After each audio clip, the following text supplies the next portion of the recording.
Hey everyone, back in front of the door. I have another video here in a long time. I want to talk about what it feels like to go through the recovery journey, what it feels like to be where I am today, and all the hurdles along the way. Because Sam's new video on breaking down his particular fears and his that 40-minute video on recovery, and I kind of wanted to make my own.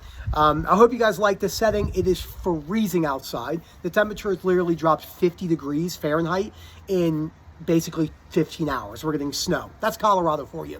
Before I go any further, look for that link down below with the WhatsApp. You can message Phil directly. If you don't have WhatsApp for now, email phil@ocdrecovery.com. But we do communicate all of our one-to-ones and coaching calls and all the WhatsApp groups through WhatsApp. And, we hope to see you soon. And again, we're working out the details for the OCD conference we're going to do. We don't know if it's going to be 8, 10, 12 hours. All the details, we will definitely keep you guys posted. It's going to be an all-day event, all different speakers. Erica, my wife's going to be there for friends and family. It's going to be a lot of fun. So what does it feel like to be where I am today? So I'll give you some really good practical knowledge and internal feelings.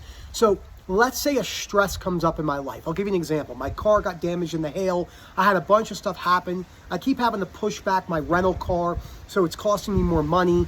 Insurance is only paying for half. All the things that can go wrong with a disaster, right? And this hail was bad. I mean, it was like the size of my palm. My windshield cracked before, and then getting, you think you're picking your car up, and then, oh my God, this and that. None of that happens to me anymore. I am so much better at handling situations as they come, no matter what they are.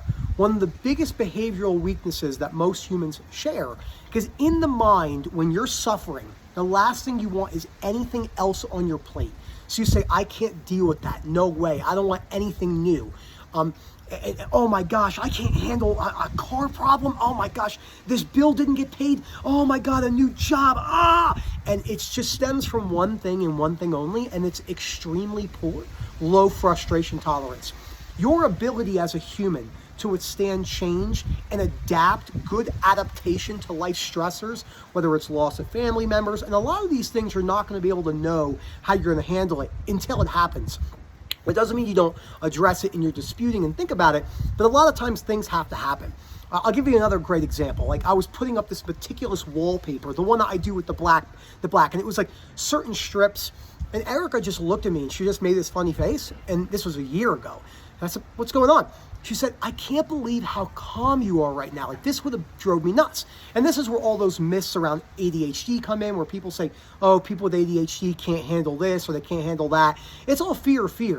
I don't even think about my ADHD. I just address problems in my life, try to keep a calm state, allow myself to feel how I feel, and take an analytical response to it, slow that emotional response down. That's what Stoicism is. The biggest myth out there when you're in the recovered state, it's that Stoicism is a loss of emotion. Absolutely not true.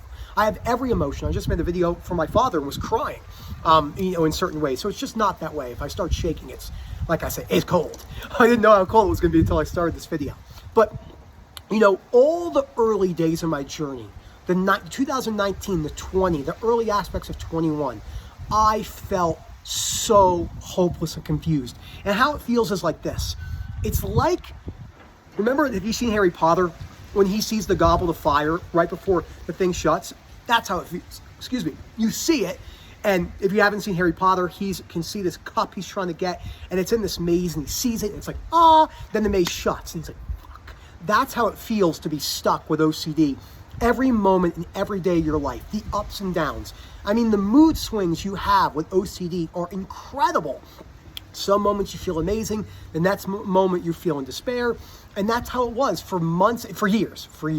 I woke up every single day, heart palpitations. My resting heart rate, literally, when I woke up, felt like it was 3,000. I mean, we all know how that feels. Dun, dun, dun, dun, dun, dun, dun, dun, dun, dun. Sweating, irritability, head pounding, headaches. Oh my gosh, not another day. I would start crying. A lot of victim mentality. And as I always say, I would not trade any of that. That has made me, shaped me. It gave me the opportunity to shape me into who I am today, which I would say I handle life stressors probably better than anyone I know in my life because of what I've had to go through. Anyone who's gone through this, if Erica did, if my best friends did, if my neighbor did, And we all go through hard things, but OCD is probably more than likely one of the hardest things you can go through at the chronic level in this life, up there with losing a loved one, having a serious diagnosis. I mean, there's not many things in this life that plague you 24/7 a day. Chronic shame and guilt, punching you in the face. Chronic anxiety, punching you in the face. 24/7, thinking, oh my gosh, there's no way to get out of this. That was another part of the early days too. Another part of the early days is, you're waking up, okay, and you're thinking about what you have to do.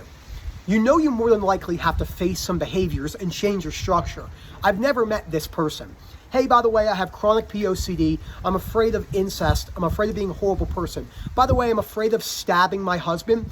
By the way, I'm afraid of cheating on my husband with his dad. By the way, I have these false attraction, but I run a company. I have great structure. I get up every day at 5 in the morning.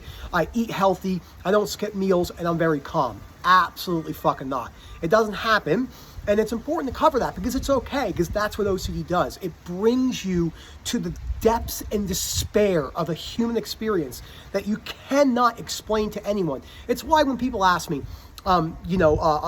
what's having OCD like? I just say it sucks. because for me to go into that with them is basically like me trying to go to an African tribe or a tribe in Indonesia and explain to them American values. They look at you and they're like, what?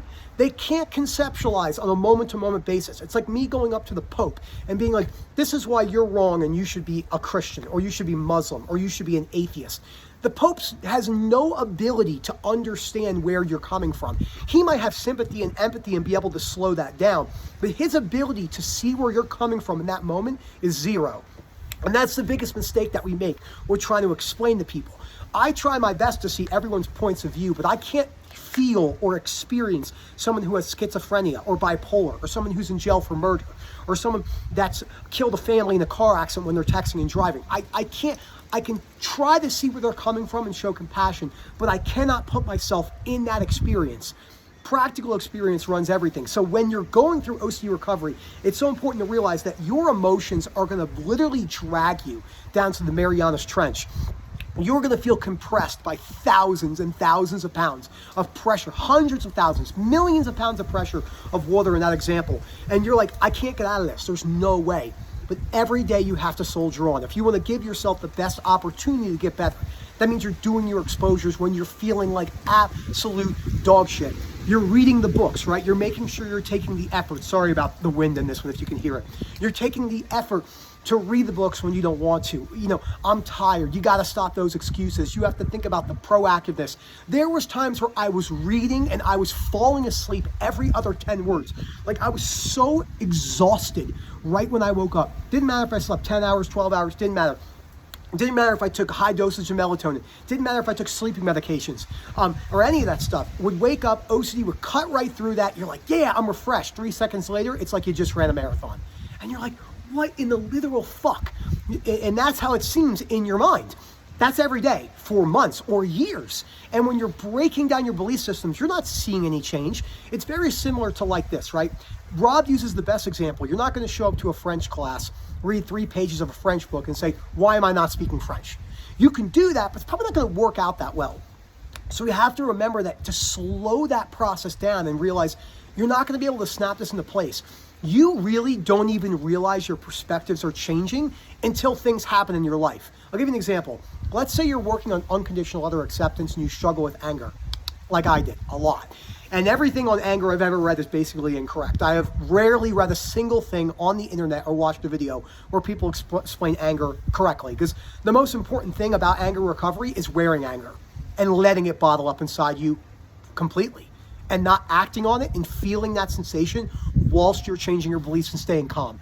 That is, I've never heard anyone say that besides Ellis. And that is the most important thing, because anger is an addictive emotion. Anyway, so maybe you're in the conversation, you've read the anger book, you've read the Ellis books, adjunct, but always read the books on the reading list first, but how to control your anger before it controls you. And then you basically are in a situation where someone's arguing with you about politics, money, religion, relationship, murder, genocide, whatever it is, the hot topics where people have an ability of zero to keep themselves calm and collect because they've never tried it. They've never been told properly how to do this. They've never been taught how to debate properly. They never have it explained. You don't need to prove your opinion to anyone. And then they're in that conversation and they stay calm for once. And then they go, oh, shit. And they're driving home and they think, I was pretty calm in that situation. That's when you notice the perspective shifts. If you're sitting there writing out your disputes and you're like, hey, I'm waiting for this shift to happen, that shift isn't going to happen. You're going to keep waiting and waiting and waiting and waiting for that shift to come. It's never going to happen. It's like trying to catch happiness. All the nonsense on social media about catching feelings, how to know you're in love, 5 ways to know if you have the right job. I got asked a question the other day. This is another, goes directly into what we're saying, how it feels like to be where I am now. I was at a party, and the guy asked me, what would you say to someone who's a CEO that they don't like their job? And I thought to myself, do I want to explain to this guy anything? Because he had me trapped in the corner. I said, well, and I had to explain, my views are a little bit non-conventional. I said, I would say to him, you know, how would you feel about staying in this job for the rest of your life, trying to derive meaning from it, even though you don't like it? I didn't even get that out of my mouth, which I think is the most rational response, because then you're just chasing. When people, oh, look for a job that you love, look for the job you, this and that. No. It doesn't work like that. You're going to chase a feeling. And before I said that, he looked at me and he was like, word for word, you're wrong. That doesn't work for people. And I said to myself, as we all do, shit, now I'm stuck in this conversation and I'm going to try my best. Oh, I'm going to go get a drink real quick, or I'm going to go to the campfire because there's a fire. And then they trap you because people have the lowest ability to not accept that this person doesn't care about my belief. And that's okay. So I've gotten into that, and I'm so comfortable with being alone. You could put me in jail right now, solitary, for the rest of my life. I'm sure the first couple months or a year would be tough because of that, but it wouldn't be as bad as people think. I mean, you know, it just isn't horrendous. There's plenty of time to think and be reflective. Maybe I have pen and paper. And again, I wouldn't know until I'm in that situation, but I have no fear of those things. So that's a great example of what this feels like. But when you're stuck and when you're in that cycle, you are absolutely 100% convinced you're going to be able to do something in the moment right now. It's why you hear respond to thoughts, let it float like a cloud. All of these things do not work. They're key pieces of allowing yourself to experience things, but you got to remember, responding to a thought instills the doctrine, the ideology that you can do something on a moment-to-moment basis to instill a feeling of any type of feeling that's better than what you're feeling now.